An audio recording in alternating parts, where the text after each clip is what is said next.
Hola, ¿cómo les va? Estamos en otro vivo NEC, en esta oportunidad con la licenciada en nutrición Patricia Portela.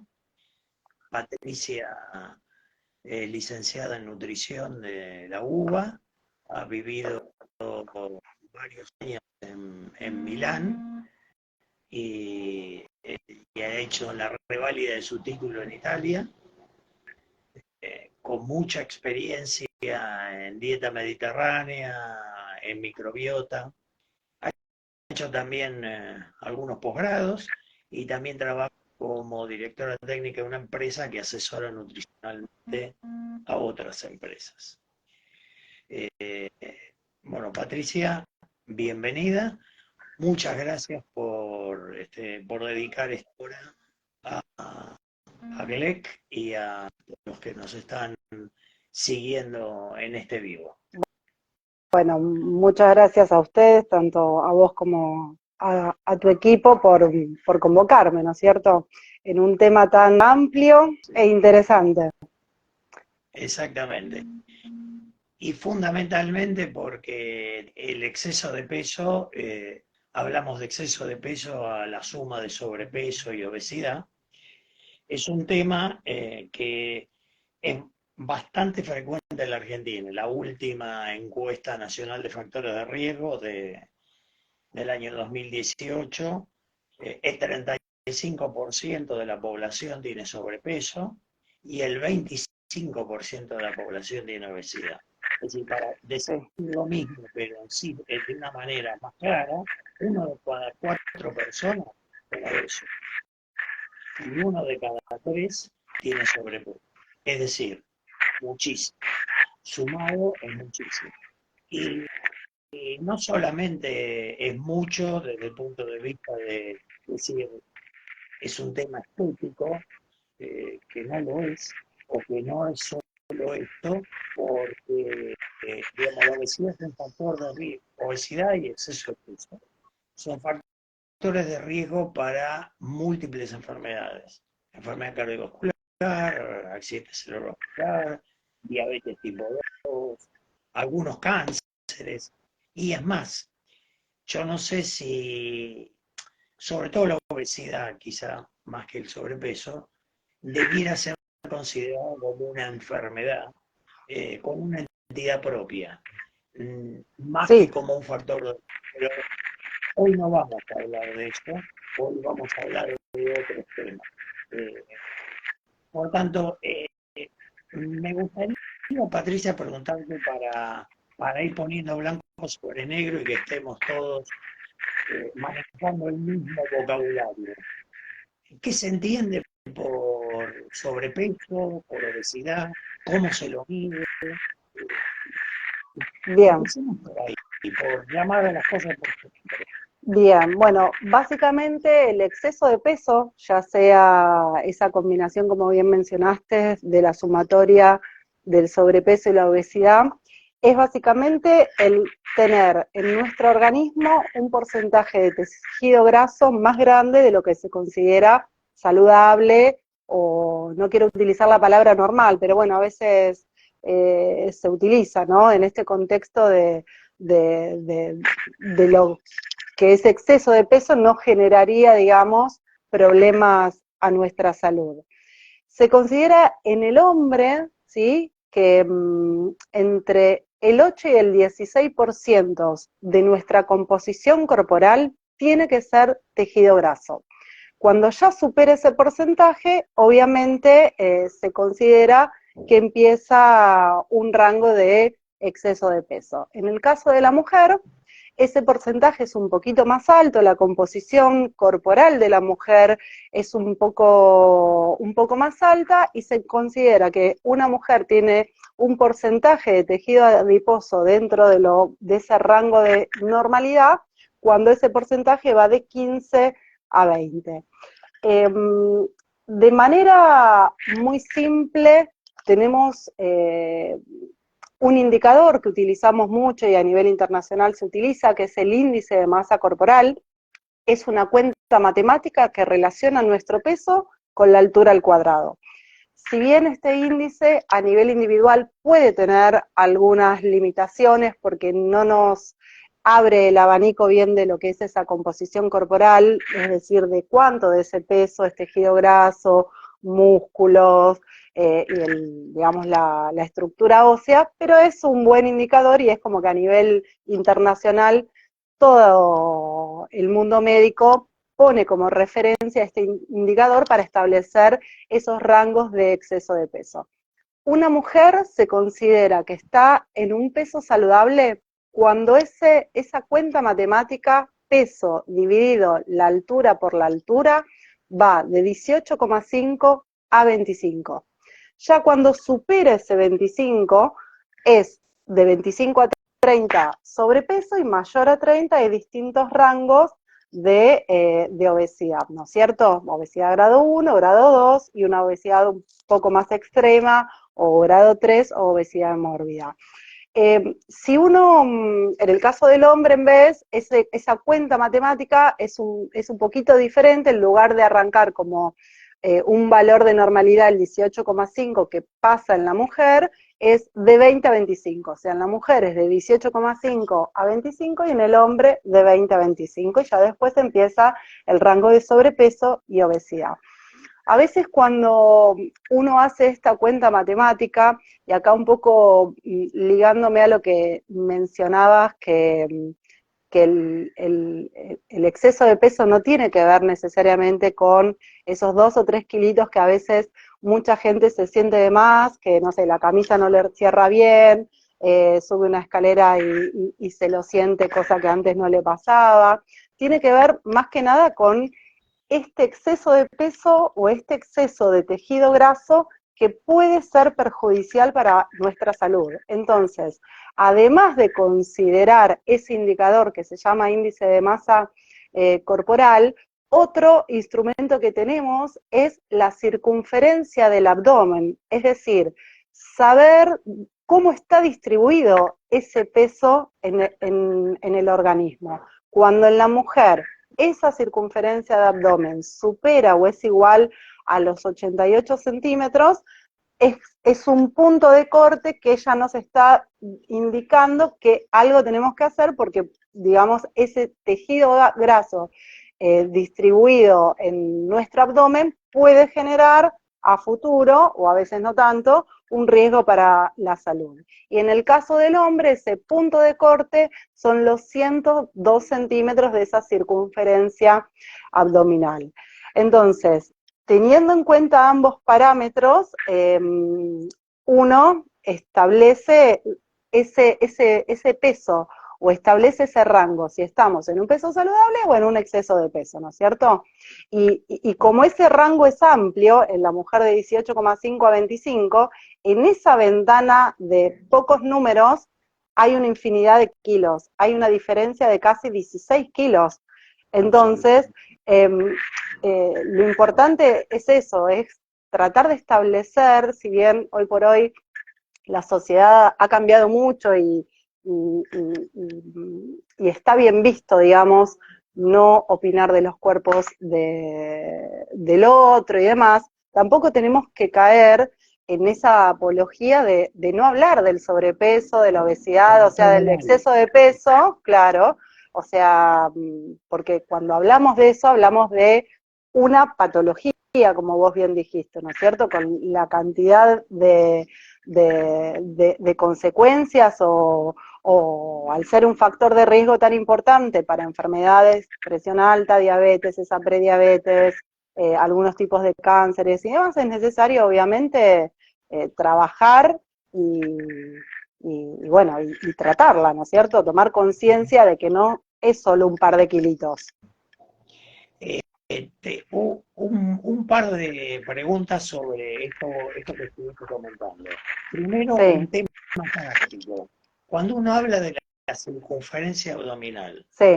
¿cómo debe medirse la circunferencia abdominal? Porque no es en cualquier lado, sí. no es de cualquier manera, entonces es importante porque si alguien quiere hacerlo, que me parece Sí, es un ejercicio que se suele hacer, sí. lo que tenga las referencias correctas para que la medición sea que está tomando la sea adecuada. válida. Ahora, básicamente, estando obviamente derecho, en una posición derecha, el individuo toma como referencia las crestas ilíacas de la cadera, es decir, los huesitos de la cadera, y por encima de eso pasa de manera, digamos, en una circunferencia desde la espalda hacia adelante, y esa cinta métrica tiene que pasar a la altura del ombligo. Como punto de referencia es tomar la circunferencia a la altura del ombligo. Entonces, eso es ese es el valor, digamos, de referencia que se pone a nivel internacional como punto de corte. Sí.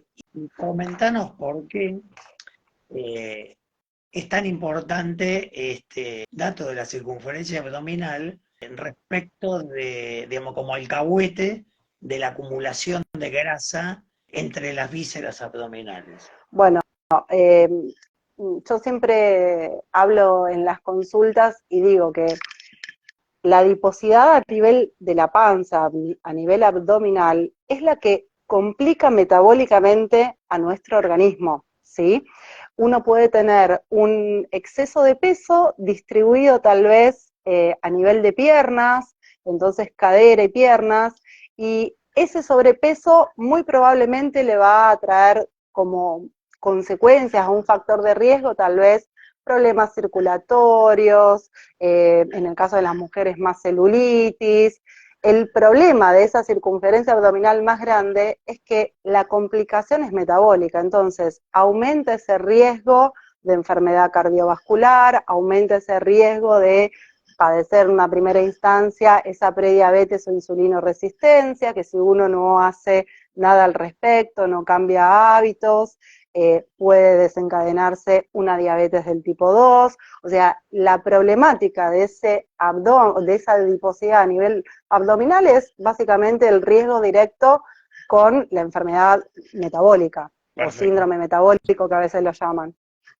No toda, digamos, como concepto para redondearlo, no toda la grasa del organismo es igual. No. Digamos, hay grasas más dañinas y grasas menos dañinas desde el punto de Claro, vista metabólico, que es lo que en realidad, totalmente, digamos, totalmente. marca la seriedad del exceso de peso. Totalmente. Una de las cosas que no mencioné fue que esa adiposidad en la zona abdominal también predispone para que, como se deposita en el abdomen, se puede depositar alrededor, por ejemplo, de un órgano vital como es el hígado, generando lo que se llama hígado graso o esteatosis hepática, ¿no es cierto? Que eso, bueno, a la larga ya inglés han estado charlando, han tenido vivos respecto de esta patología. Exactamente, sí, sí, que no es un tema meramente de que el cambio de color del hígado, sino que tiene otras implicancias. Quizás no en Totalmente. el corto, pero sí en el largo plazo. Sí. Y bueno, ahora que más o menos definimos un poquito exceso de peso, sobrepeso, obesidad, cómo medirlo, etcétera, etcétera, los pros y los contras, ¿cuáles son las causas? Porque como la mayor parte de las cosas en el área de la salud, raramente las patologías obedecen a una única causa, sino que son multicausales. Y eso también es lo que complica un poco el manejo muchas veces. Pero, ¿qué causas vos has detectado en tu práctica cotidiana vinculadas con sobrepeso y obesidad?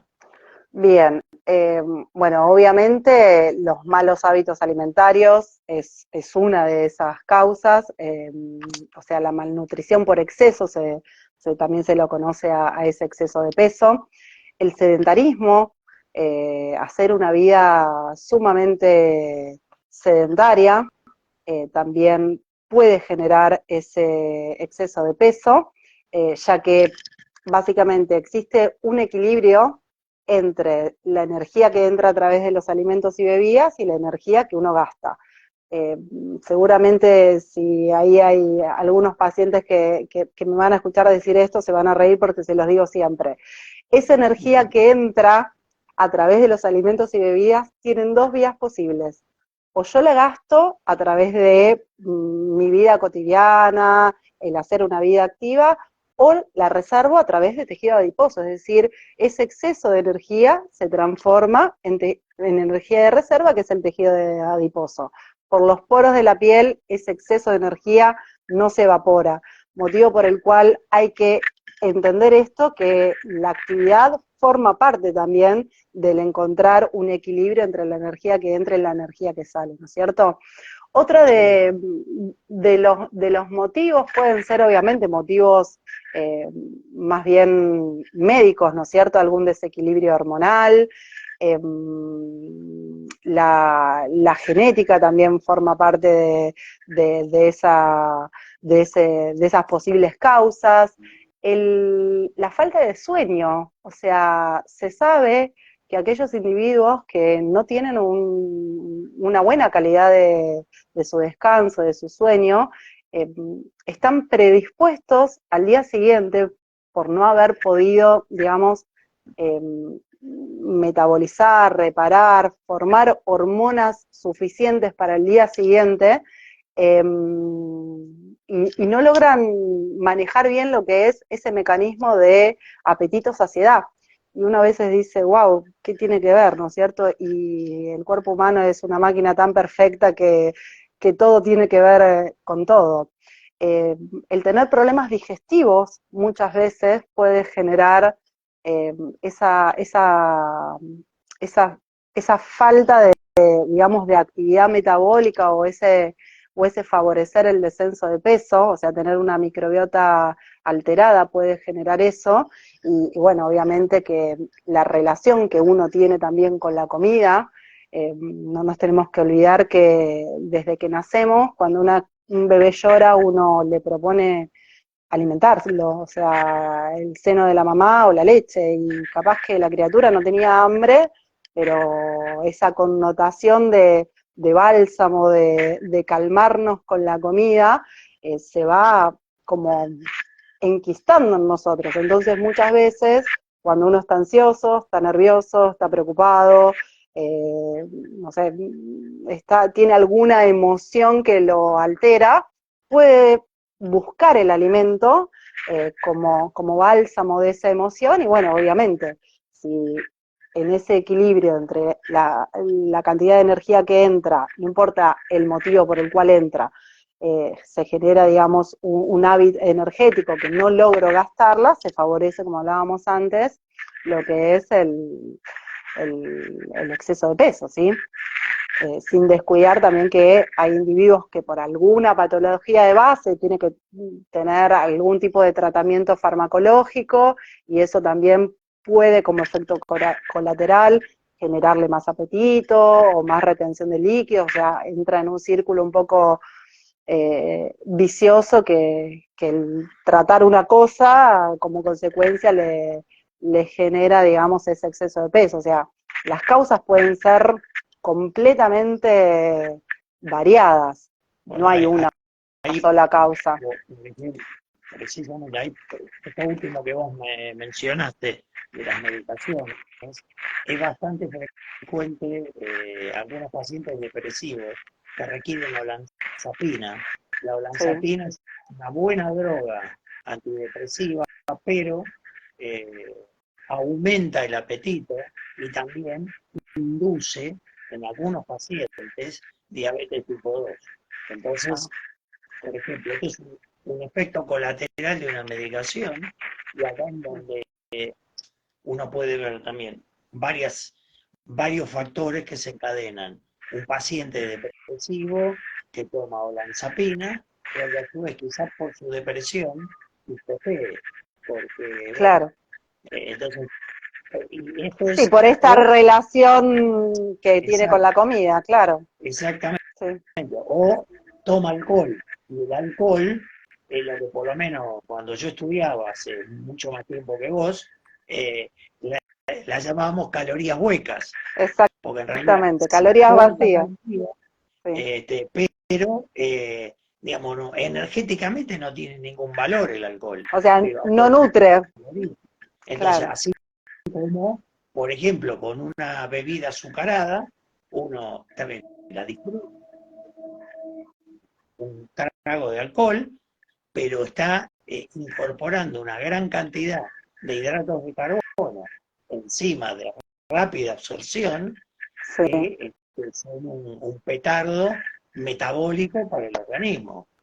para la Son estas formación de tejido graso, claro, de claro, estas triglicéridos son y las grasas. pequeñas cosas que ingresan, que parece que no ingresan, pero que están ingresando y están sumando en esta balanza, como vos bien mencionabas, entre cuánto ingreso y cuánto gasto. Es como la Exacto. cuenta de una familia durante el mes, pero acá al revés, cuanto más ahorrás con las calorías, en peores condiciones estás. Más aumento de peso, Exactamente, más aumento del más, tejido más graso, riesgo claro. que funciona. Y, digamos, y a esto también hay que agregarle que si este individuo es un individuo, es un adulto mayor, el adulto mayor tiene, simplemente por estadística, más allá de el patrón genético y otros factores de riesgo, más posibilidades de desarrollar alguna enfermedad crónica. Con lo cual comenzamos a sumar factores que hacen del exceso de peso, o sea, tanto sobrepeso como obesidad, situaciones que deban considerarse. Y un tema que es preocupante en la sociedad de hoy, que vos de alguna manera lo mencionabas también al principio, es que la autopercepción Mm, de, del exceso de peso está muy por debajo de lo que sí, realmente. Es decir, está bien, digamos, me parece bien porque eh, el exceso de peso muchas veces era tomado como objeto de bullying o de burla sí, entre los mayores o de discriminación, etcétera. Está perfecto que no miremos tanto eso, pero dentro de rangos normales. Cuando eso se va de rangos normales, entonces hay que mirarlo no tanto desde el punto de vista estético, sino desde el sí, punto de vista de este, del riesgo metabólico que representa para el individuo. sí. Y un detalle sumamente importante, vos recordarás que la diabetes tipo 2 se la conocía como la diabetes del adulto, ¿sí?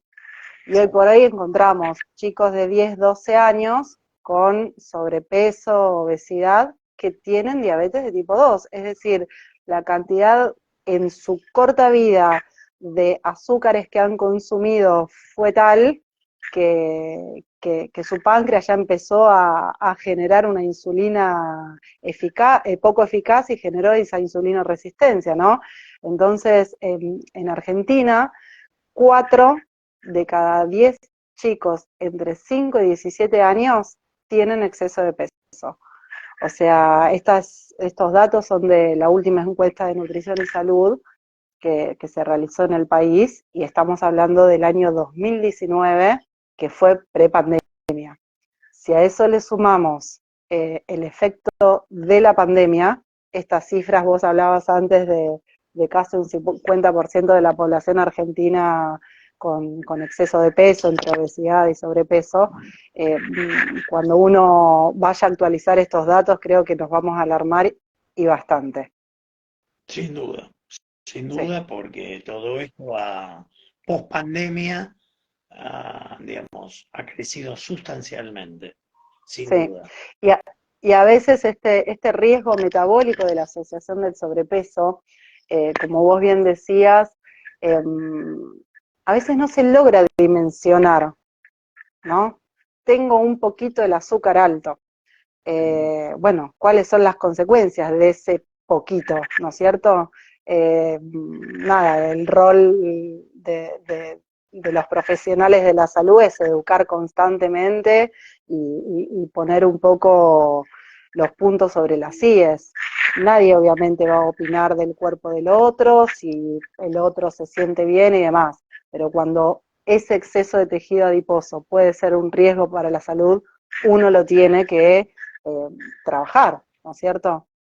Justamente, sí, yo creo que en línea con lo que vos decís, me parece que uno de los conceptos sobre los cuales hay que trabajar es el síndrome metabólico, Sí, porque, digamos, el síndrome metabólico de pronto es un poquito de varias cosas, pero que sumadas representan un riesgo metabólico. Pensemos sí, que alrededor de uno cada cuatro pacientes con síndrome metabólico va a evolucionar a la diabetes tipo 2. Entonces, no claro, es que porque yo tengo un poquito de exceso de peso, un poquito de glucosa aumentada, que tampoco es más de 126, que es lo que se usa para el sí, diagnóstico de diabetes de la tipo 2, diabetes. sino que para el síndrome metabólico es más de 100 la Mm, glucemia que se considera.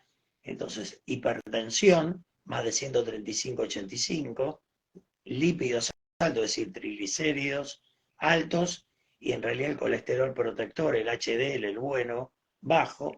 Entonces, si perímetro de cintura, presión alta, triglicéridos altos, colesterol protector bajo y, y la glucosa arriba de 100, esos cinco elementos constituyen el síndrome metabólico. Con tres de esos cinco elementos uno puede hacer el diagnóstico de síndrome metabólico. Y esto es muy importante porque primero que uno, en la medida que lo detecte, lo trata precozmente. Y en segundo lugar, porque esto no solo está previniendo deterioros metabólicos, llamémosle menores, sino que pensemos que uno de cada cuatro pacientes con síndrome metabólico que no es adecuadamente controlado van a evolucionar a la diabetes tipo 2. Si claro, estamos hablando que la diabetes tipo 2 debuta cada vez más tempranamente y que la expectativa de vida cada vez es mayor, pensemos cuál es el periodo de tiempo durante un cual un individuo puede estar con lo que nosotros los que estamos en el palo de la salud llamamos carga glucémica. Es claro. decir, cuánto tiempo de la vida el paciente está con glucosas por arriba de lo normal, Mm, por arriba de sí, 126. Entonces, esto hace que la carga glucémica a lo largo de la vida sea más grande y la posibilidad de desarrollar una diabetes tipo 2 primero y complicaciones de esa diabetes sea más claro, alta. Entonces, sí. no es un tema menor decir, bueno, pero un poquito de esto, pero varios poquitos hacen el mundo. Hacen la suma del todo, claro. Exactamente.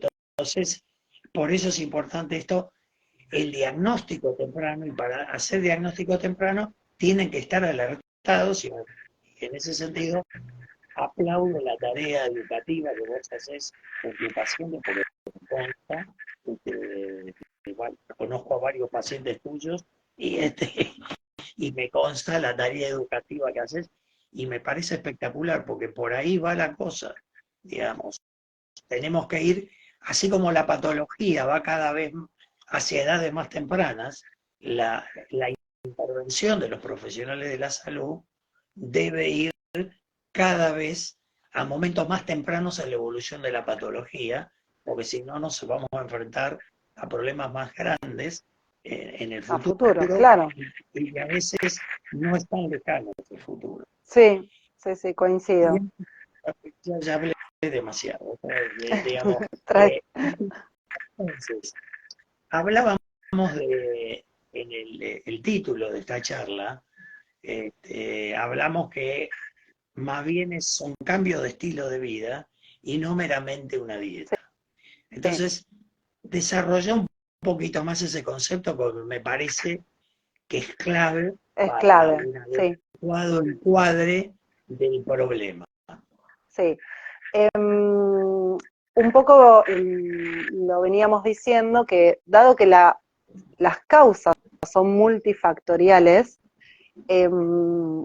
las dietas o dieta de moda o la palabra dieta básicamente nos habla de la cantidad y calidad de alimento que uno debe consumir en un determinado periodo de su vida. La dieta de la embarazada, la dieta del el niño que recién empieza su fase, digamos, de introducción de alimentos, la dieta del anciano, la dieta del adolescente. Eso tiene en cuenta determinados parámetros en función a las necesidades del individuo, ¿sí? Pero ¿qué pasa? Como la causa de ese sobrepeso o exceso de peso es tan variada, no existe una dieta que vaya bien para todos. Hoy por hoy hablamos mucho de dietas de modas, está esto de saquemos las harinas, hagamos el ayuno intermitente, pero sacar las harinas, ¿qué significa? Para un individuo que es celíaco, sacar el trigo, la avena no certificada, el centeno y el gluten y la cebada es fundamental para mantener su estado de salud. Ahora, el individuo que tiene que generar un déficit calórico, es decir, que las calorías o la energía que entra sea menos de las que él gasta, no necesariamente tiene que sacar las harinas, salvo que se evidencie alguna intolerancia o se evidencie algo muy puntual. Lo que sí es una realidad que tenemos que tratar de reducir es esa harina blanca asociada a la grasa, asociada al azúcar, básicamente los famosos alimentos ultraprocesados. ¿Por qué? Porque son alimentos de alta densidad calórica. En poca cantidad yo sumo mucha energía sin darme cuenta. Y volvemos un poco a lo que charlábamos antes. Ese no registro de la cantidad de calorías que uno introduce a lo largo del día hace que se pierda un poco el foco de qué es lo que comí, lo que no comí. Y por otro lado, ese tipo de alimentos no me nutren lo suficiente, no me dan una buena cantidad de proteínas, no me dan una buena cantidad de vitaminas y minerales, no me aporta fibra en cantidad, motivo por el cual, como ponías vos el ejemplo de las bebidas alcohólicas, o sea, me llenan la panza, sí, me dan energía, sí, me terminan nutriendo, no. Y en la gran mayoría de los casos son alimentos de simple digestión que hacen que ese pasaje del alimento del estómago al intestino sea bastante rápido y al rato tengo hambre y quiero seguir comiendo y es como un círculo vicioso, ¿no?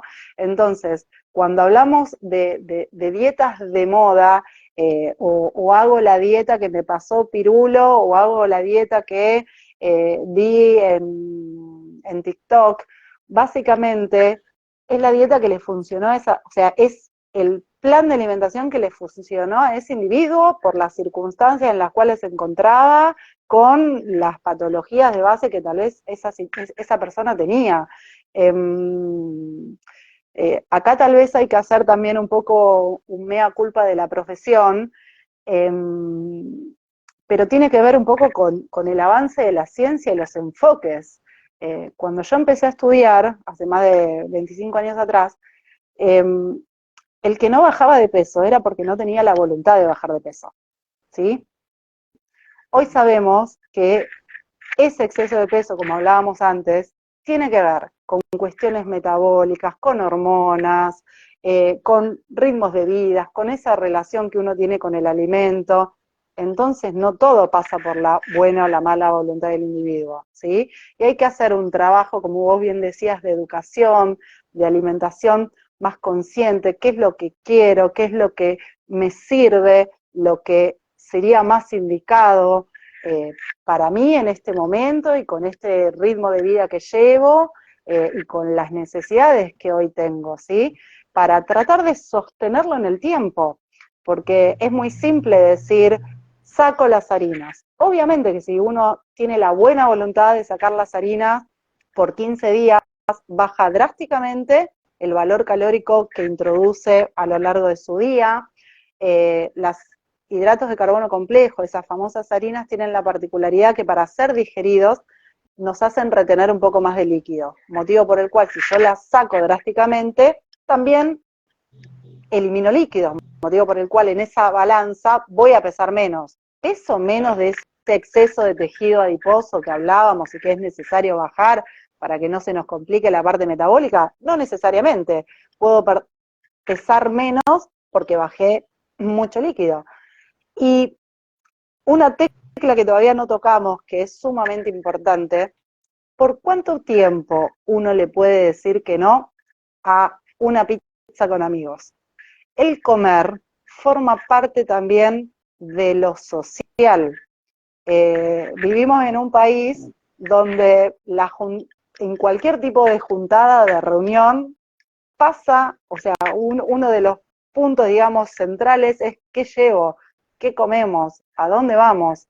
Entonces, eso también, el disfrute del comer sin culpa, es lo que nos va a permitir sostener a largo plazo. Venimos de años, lo que te decía antes de cuando yo estudiaba, de años de dietas restrictivas, porque lo único que había que hacer era bajar las calorías a cualquier costo. Esa restricción uno la mantiene hasta que la voluntad cede. Se lleva la vianda al cumpleaños hasta que la voluntad cede. Pero eso nos hace estar bien, nos hace estar felices, nos hace estar tranquilos. No, es re estresante eso, motivo por el cual no lo puedo sostener a largo plazo, y el día que abandono esa restricción, que tarde o temprano va a suceder, no aprendí nada, no aprendí a escuchar mis señales de apetito y saciedad, no aprendí a no saltar comidas, que es fundamental para no llegar a la comida sucesiva, además de para mantener un ritmo, digamos, de secreción de hormonas y demás regulares. Entonces, si yo en el camino del descenso de peso no me voy empoderando de conocimiento, no me voy empoderando de el qué necesito, tarde o temprano, lamentablemente, abandono esa restricción absoluta y me voy al extremo. Todo lo que no comía en un mes, lo termino comiendo en una semana, y el efecto rebote es terrible, ¿sí? Porque como hablábamos antes, cuando yo me excedo de esa ingesta de energía, se forma el tejido graso. Y ahí estamos complicados. El efecto rebote es casi garantizado. Exacto. Exacto, y ahí hay que considerar, digamos, situaciones que son de la vida cotidiana. Por ejemplo, Totalmente. al paciente, a mí me ha tocado en mi época de cardiología asistencial tener pacientes por la enfermedad coronaria que tienen, eran fumadores y estaban con exceso de peso. Entonces, bueno, primera cosa, ¿por dónde empezamos? Claro, Digamos, o dejamos de fumar o bajamos de peso. Las dos cosas juntas llevan al fracaso de las dos, que tira todo totalmente. por la borda y entonces perdimos tiempo. Entonces Totalmente. vamos a empezar de a uno. Entonces uno tiene que ser, esta es la parte de artesanía Sí, del profesional de la salud, sí, en donde uno tiene que ir llevando las cosas, pero dice, bueno, no, pero quien elija bajar de peso, pero va a seguir fumando, está bien, pero va a bajar de peso. Entonces, yo prefiero que haga algo y no que no haga nada. Entonces, totalmente. hicimos por un punto. Después, cuando estabilizamos uno, podemos arrancar con el otro. Entonces, ahí sí, y por eso también es muy cierto este viejo dicho de que no hay enfermedades sino enfermos. Es decir, cada paciente tiene sus particularidades, sus situaciones vitales, que de pronto pues eso, tiene un familiar muy enfermo, acaba de perder el trabajo, está en Sí, un proceso de separación. O sea, sí, uno tiene que considerar como profesional totalmente. de la salud todas esas coyunturas, porque si no es meter más presión y presión y presión, y no vamos a lograr ningún beneficio. Yo siempre Simplemente les damos, digo, claro, perdóname, exacto, dale, perdóname. dale. No, No, no, no. Sí, sí. te decía que yo siempre le digo a mis pacientes, ¿qué estás dispuesto a hacer? Porque si no, no tiene sentido cargarte otra mochila de frustración, porque no siempre las historias personales de peso, no siempre son sencillas, ¿sí? Esto que hablábamos antes de que venimos de generaciones de dietas completamente restrictivas que llevan a la prohibición, al internalizar eso, no, pero yo no, ¿cómo voy a comer una porción de pizza? Eso está mal. ¿Por qué? Está mal que te comas 6 y va a estar mal porque tus necesidades están dadas para que comas 2, no 6. Entonces, el romper con todo eso hace que a veces el resultado sea como un poquito más lento, porque uno tiene que ir aprendiendo y a veces resulta más fácil. Bueno, no como la pizza, porque no me pongo ante esa situación de plantear y decir, no, tengo que comer despacio, tengo que comer tranquila, y 2, 3 o los que el individuo necesite, eh, me tienen que bastar, ¿no es cierto? Entonces, eso también es importante, porque la ansiedad, sobre todo, por ejemplo, en esta época del año, donde a veces uno empieza a buscar ropa del año anterior y ve que por ahí no le entra, y ahí es como que materializa que esos kilitos, como hablábamos antes, por ahí eran kilos, no kilitos, y viene la urgencia del descenso.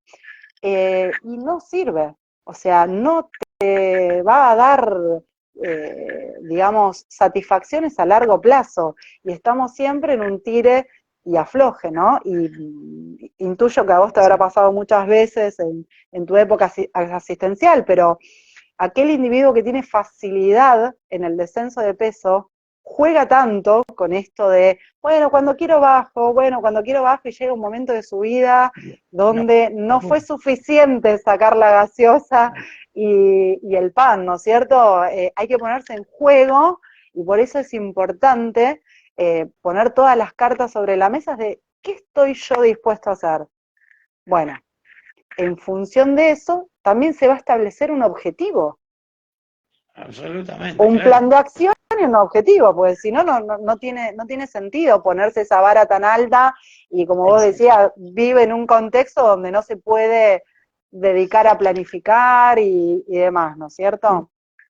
Incluso, no solamente en la salud, en general, el Sí, ponerse objetivos demasiado demandantes en la vida, que puede ser un proyecto laboral o situaciones de vida, es una de las, no, no sé si la principal, pero una de las principales causas de fracaso de esos proyectos.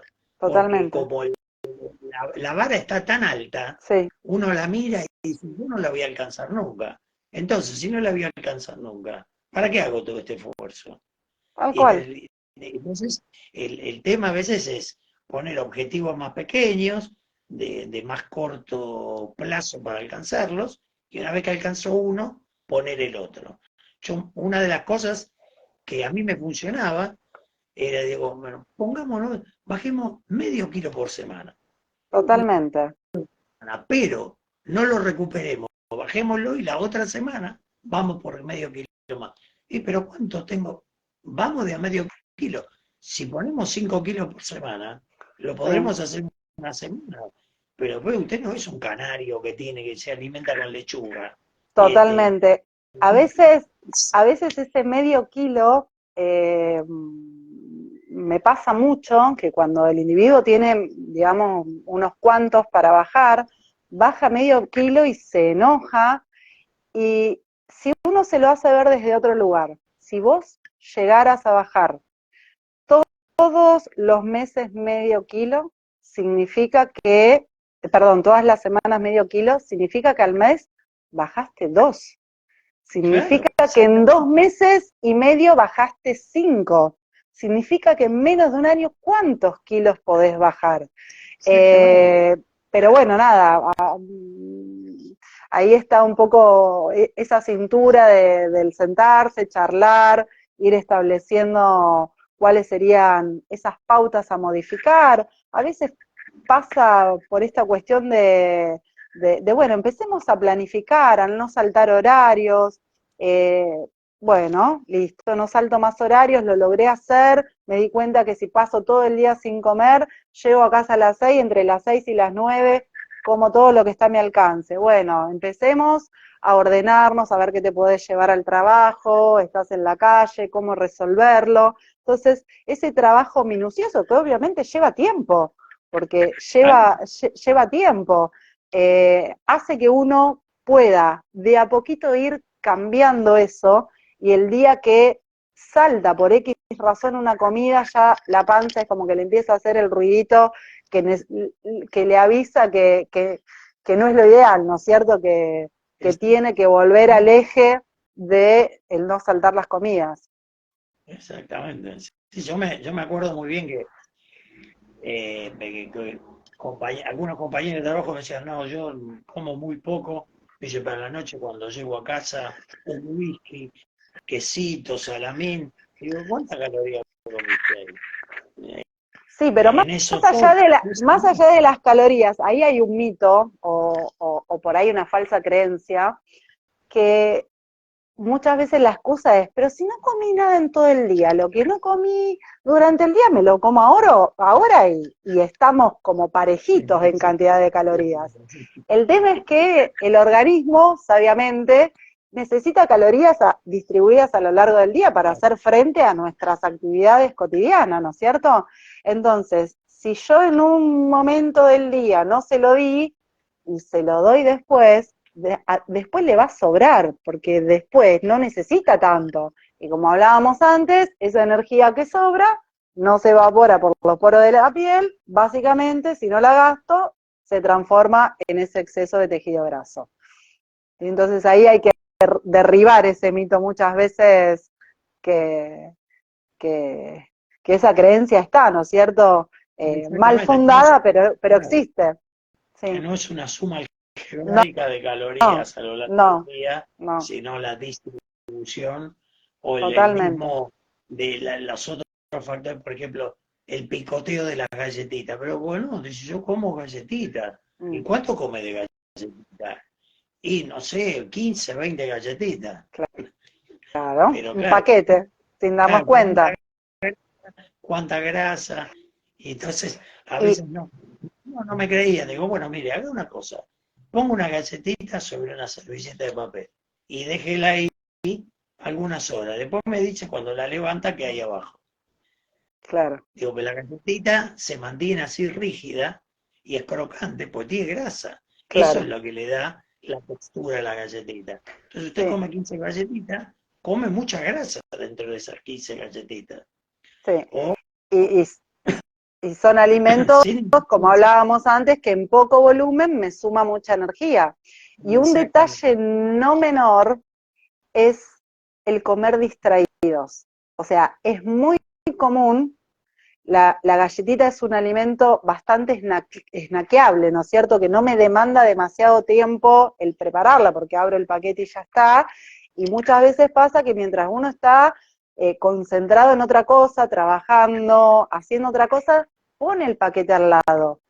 Y la característica de la galletita por esa grasa, por el azúcar o por la sal, es que resulta adictiva, o sea, la palatabilidad que da es sumamente adictiva, entonces uno no se da cuenta y empieza a comer uno tras de otro, a más de uno que seguramente está escuchando le habrá pasado, que cuando quiere mirar el paquete, dice, ¿y quién se comió esto?